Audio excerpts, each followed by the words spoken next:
All right, today we're diving into a story that really gets you thinking. It's all about that one question, the one we've all asked ourselves at some point, and how one single moment can just change everything.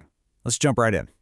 So what if your biggest what if just showed up out of the blue? I mean, picture it. You're just sitting there, maybe at an airport, and boom, the one that got away is right there. That's the heart of this story. It's this huge collision of past and present, and believe me, it leads to some consequences nobody saw coming. Okay, so our story kicks off in this kind of sterile, eerily quiet airport terminal. It's the last place you'd expect something life-changing to happen, right? And that's where Tim and Rita, who were high school sweethearts, see each other for the first time in decades. It's one of those chance encounters that just feels like it was meant to be.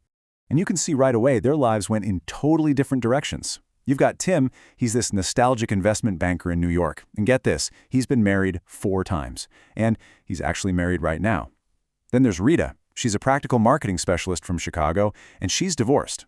I mean, you couldn't paint 2 more different pictures. And yet, here they are. And then Rita just drops this. It's simple, but it changes everything. She says, "You were my first love." And boom, all the polite chit-chat just disappears. You realize, okay, this isn't just 2 old friends catching up. There's some serious history here. A lot of weight behind those words.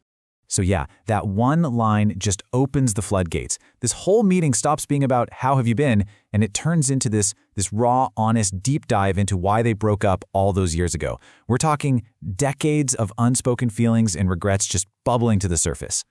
And what's fascinating is how differently they remember it all. They both agree, yeah, high school was special. But then Tim goes off to college. And silence.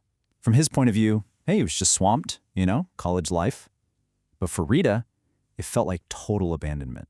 No calls, no letters, nothing. So she ended it. It's a classic he said, she said, a total breakdown in communication. So after they've dragged up all this old stuff, Tim just cuts right through all the noise. He asks this one simple, brutal question. Are you happy? And that's it. That's the turning point. It forces them to stop looking back and look at their lives right now, right in that moment. And Rita's answer? Wow. It speaks volumes. She doesn't say yes. She doesn't say no. She says, I'm content. Think about that word. It's so deliberate. It just kind of hangs there in the air, full of all the things she isn't saying. And that's the key, isn't it? Contentment is, well, it's a peaceful satisfaction. It's accepting your situation. Rita's built a life that's okay, a life she can manage, but it's not happiness. It's not that fiery, can't live without it feeling that guys like Tim seem to be chasing forever. Which brings us right back to Tim. His whole philosophy on life is the exact opposite. After 3 divorces, he's come to believe that happiness is everything. For him, it's not just a nice to have, it's the only thing. And he's been on this relentless hunt for it, even if it meant tearing his own life apart over and over again. So you've got these 2 totally different worldviews slamming into each other, plus all these years of buried emotions. It's like a pressure cooker. You just know something has to give. And it does. The tension that's been building and building finally hits its breaking point. And it all starts with a kiss.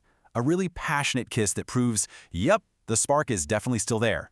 And in that one moment, that rush of adrenaline and emotion, Tim sees an opening. This isn't just about catching up anymore. This is his chance to rewrite history. So what does he do? He comes up with this completely wild 4-step plan for them to start a new life. It's pure impulse. It's chaotic, it's romantic, and honestly, it's insane. He's telling her, let's just ditch everything. Our jobs, our homes, oh, and yeah, his current wife. He wants to just drop it all and start over. Together. Like right now. And the crazy thing is, it starts to sound like maybe, just maybe, it could work. The whole vibe of the scene just shifts. It goes from all this regret and sadness to this feeling of pure, unadulterated hope. You start to wonder, could they actually do this? Could they pull it off? And Rita, practical, content Rita, she just throws it all to the wind. She says yes. Yes to you, yes to us. She agrees to abandon her entire life for this one shot, this second chance with her first love. I mean, it is the ultimate romantic gamble. This is the moment. So they do it. They grab their bags, and they just run. They run out of that terminal. Two people trying to outrun their own lives to chase down a future they gave up on decades ago. And for just a second, you think, wow, they're going to make it. You want to believe this is a happy ending, but it isn't. Because there's a catch, a huge one. As they're making their big escape, we find out someone else was there. Someone has been watching this entire soap opera play out from the shadows. And who is it? It's Mary, Tim's wife. And the way she's described, it sends a shiver down your spine. A striking presence, an air of danger. She has these dark, piercing eyes and a sly smile that just screams cunning. And yep, she's been sitting there, watching her husband plan to run away with his high school sweetheart. The whole thing ends with Mary stepping out of the shadows, and she says just one line, "Not so fast, Timmy boy." And with that, the entire story just flips on its head. What we thought was a romance is suddenly something so much darker. It leaves you hanging, right?